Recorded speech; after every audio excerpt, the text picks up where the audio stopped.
Kakarga pala si Blue Bar saka si BF sa Riaya, Quezon. Ayan.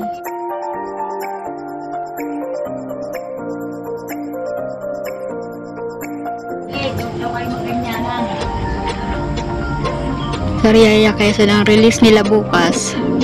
Ayan palang mga YB natin.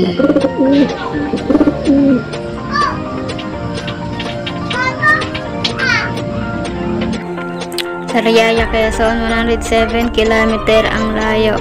Ayan, good luck. Ayan guys, bibiyahin na natin si Blue Bar saka si BF. Saan dadali na ng asawa ko sa loading station.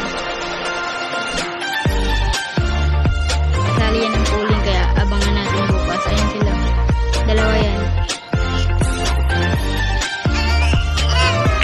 Asawa ko na lang ang magdadala sa loading station. Siya na lang ang maglo-load ng ating kalapate.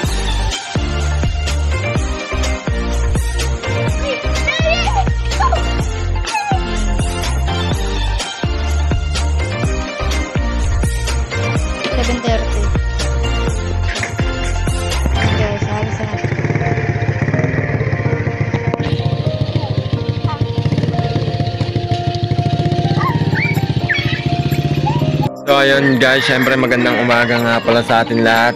Tapos Sunday nga pala ngayon, abangan na naman. Kinarga nga pala natin yung dalawa nating kalapate, si Blue Bar at si BF. Pero si Blue Bar sinali natin ng pooling ulit. Baka sakaling makachamba na tayo ngayon.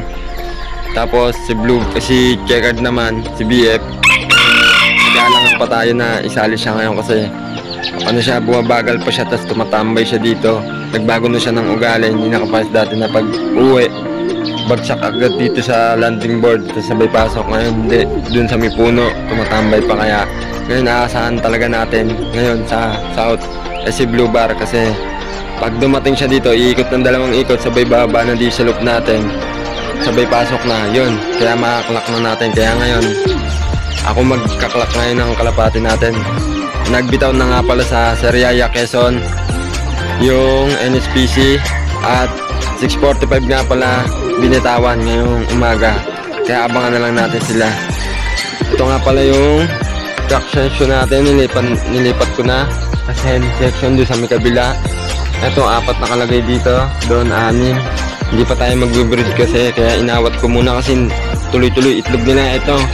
Siyempre hindi na natin sinayang tong itlog na to, hindi na natin tinapon kasi papagpatuloy na lang natin, salpakan na lang natin na naka-club ring lahat yan para meron na tayong panlipad talaga. Hindi na tayo mamumblema, hindi ka pa dati na mamumblema tayo pag wala tayong panlipad. Ngayon yan, ito nga pala yung 8 natin, pero ngayon 7 na lang kasi hindi na nakabalik.